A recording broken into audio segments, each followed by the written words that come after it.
We had just gotten married and decided to spend our honeymoon in Las Vegas. So we booked a suite at one of the big hotels on the strip, thinking it would be the perfect start to our new life together. The moment we opened the door to the room, though, we were hit with this terrible smell.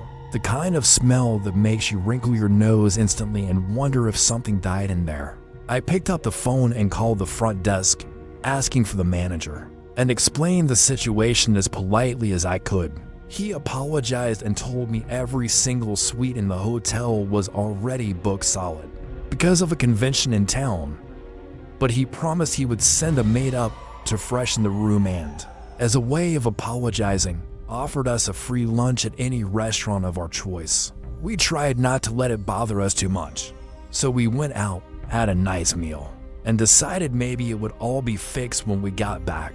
But the second we stepped back into the room, the stench hit us just as strong as before. I called the manager again and told him whatever they did, it didn't work. He tried calling around to other hotels, but of course everything was full because of the convention. He said they'd try again, so we decided to go gamble and give them another couple hours. By the time we came back, the staff had clearly done everything they could. The sheets were new, the curtains had been swapped out, the carpet shampooed, fresh towels stacked up, and the whole place smelled like strong cleaning products. But underneath all that, the same horrible odor was still there. At that point, I'd had enough. I told my wife I was going to find whatever it was myself. I started pulling at the furniture, checking every corner, every drawer, even under the couch. Finally, I decided to look under the bed. I lifted the top mattress, then the box spring, and that's when I froze. There, stuffed between the bed frame and the box spring, was the body of a woman already decaying. I stumbled back, yelling for my wife not to look, but it was too late. She had already seen it. That explained the smell, and suddenly all those apologies from the manager and all the useless cleaning made sense. The hotel had been renting us a room with a corpse hidden beneath the bed. We called the police immediately, and within minutes, the place was swarming with security and officers. The whole honeymoon we imagined suddenly turned into a nightmare.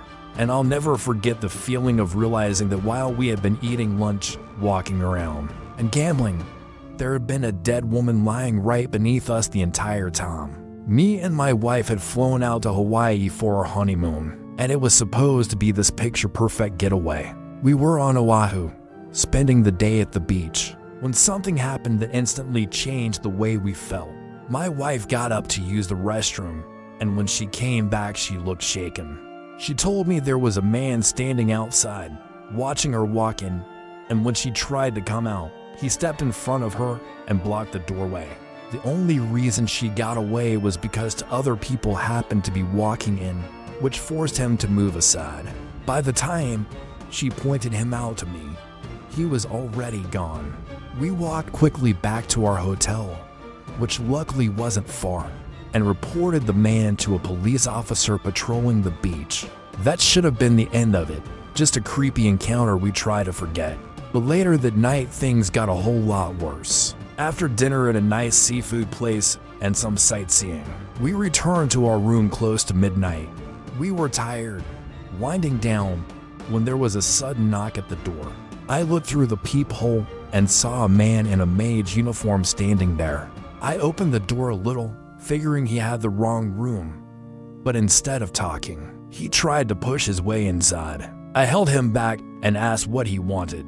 He said he left something in the room earlier while cleaning and needed to get it back. That didn't make sense, since we'd had the do not disturb sign on all day. Then I noticed the way he was looking past me, directly at my wife. That's when she screamed it was the same man from the beach. Before I could process what was happening, he lunged at me, one hand squeezing my throat and the other pulling a knife from behind his back. He swung wildly, and in that moment, I honestly thought I was done for. The only thing that saved me was my wife grabbing the lamp from the nightstand and smashing it into his head with everything she had. The sound of glass breaking and the commotion brought neighbors rushing out into the hallway. some of them screaming when they saw what was happening. I managed to shove him off me and lock the door while my wife called 911. Within minutes, hotel security and police were on the scene, and the man was taken away, but not before leaving both of us shaken to our core. I can still remember the fear in my wife's eyes when she realized the same creep, who stalked her earlier, had tracked us to our room and disguised himself just to get inside. We'll never know what his exact intentions were, but it's obvious he wasn't planning anything good. Instead of paradise, our honeymoon turned into a nightmare we'll never forget. We were on a family road trip, driving all the way from Newark down to Florida to take our kids to Disney. By the time we hit Georgia, it was already around 11 at night, and since we were so close to the Florida border, I decided to just keep driving, instead of wasting money on a hotel. My wife and kids were asleep in the back while I focused on the quiet highway ahead. The road was almost empty, just endless blacktop and trees on both sides. Until up ahead I noticed a faint red lights blinking in the distance. They weren't police lights, more like SOS signals, so I slowed down and kept going cautiously. As I got closer, I realized a car was stopped right in the middle of the road, positioned in a way that blocked both lanes. On either side were cones, and those flashing SOS lights sat on the pavement. Something felt wrong immediately. I eased closer, but before I could even figure out what to do, two hooded men came out from behind the car and started walking toward me. My instincts kicked and I threw the car in reverse, ready to get the hell out of there. One of the men approached my window and gestured for me to roll it down. I cracked it open just a sliver, and he leaned in, saying they needed help. The second I asked what kind of help, his tone changed. He told me to open the door. That was all I needed to hear. I rolled the window up, shifted into drive, and floored it. I ran right over one of the cones and swerved past their car, and for a moment I thought I'd gotten away. But about a minute later, headlights appeared behind me, and they were coming up fast. My wife woke up confused, asking why I was speeding, and I told her to stay quiet because we were being followed. The car behind us flashed its lights again and again before there was a sudden loud pop, followed by the sickening drag of my back tire. They had shot at us. I struggled to keep control of the wheel when a second shot blew out another tire, and the car started swerving dangerously. My wife grabbed her phone and started frantically calling 911, while the kids in the back began crying, terrified. The men chasing us rammed the rear bumper hard enough to make the kids scream louder. And in that moment, I was sure this was the end. Then, like a miracle, red and blue lights appeared in my rearview mirror. A patrol car was flying down the highway behind us with sirens blaring. The car chasing us swerved off at the next exit, and the police followed right behind. I pulled over to the shoulder, shaking, while my wife stayed on the line with dispatch. When officers caught up with us, they confirmed both back tires had been shot out. A few minutes later, another squad car arrived, and they told us the two men had been caught after trying the same roadblock trick on someone else. The realization that we had almost fallen for their trap still makes my stomach turn.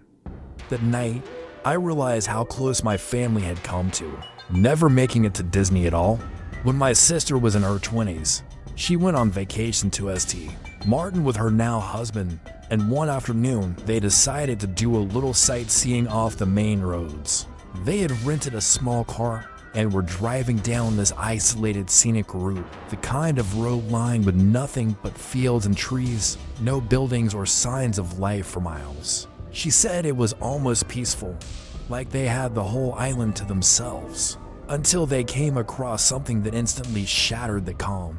Parked halfway off the road, nose buried in the tall crops, was a beat-up, rusty neon blue car. It looked like it had swerved off the road and gotten stuck. Her husband slowed down and eventually stopped, telling her to stay inside while he went to check. She watched from the passenger seat as he carefully walked around, peering through the windows. At first, nothing seemed out of place, just an abandoned junker.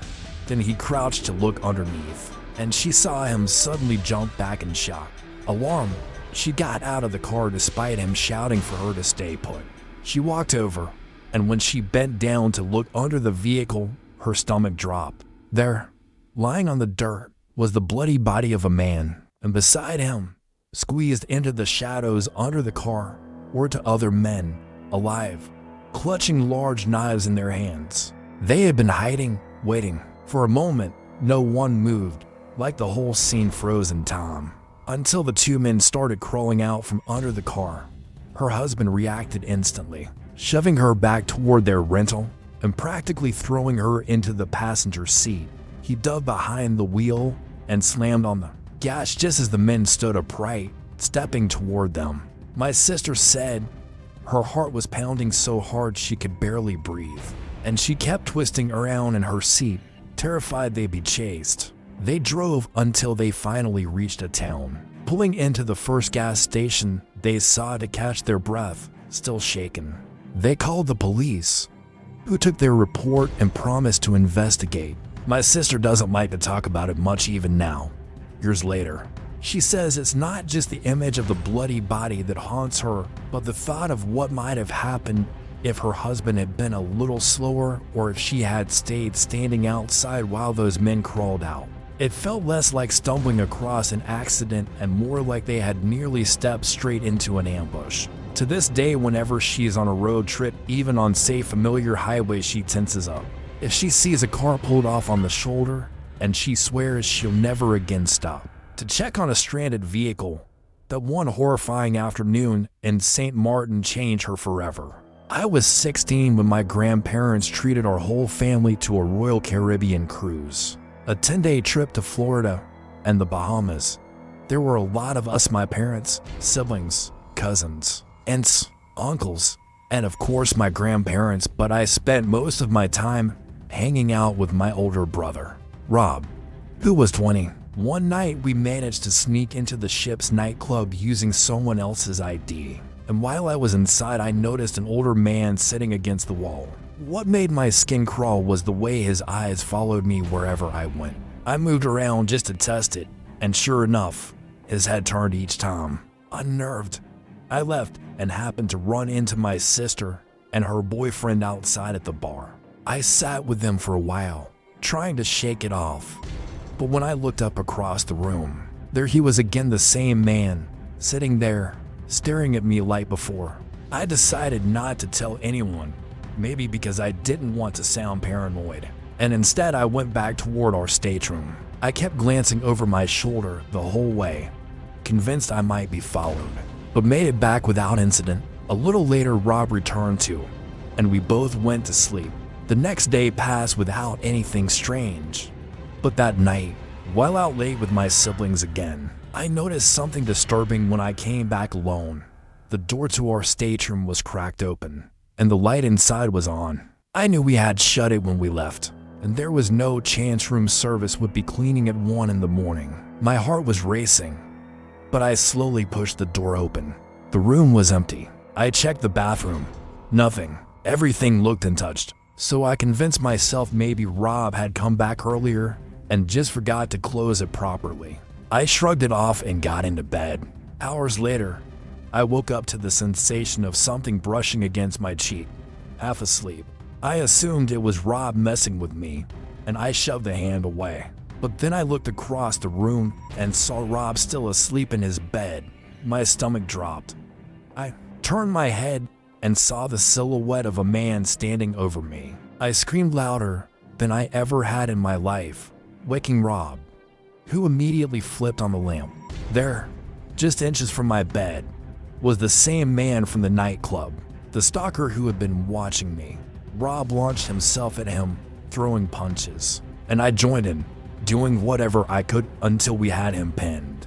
The pounding on our door turned out to be our parents, and within minutes, security showed up. The man was dragged off and locked in the ship as holding cell for the rest of the trip.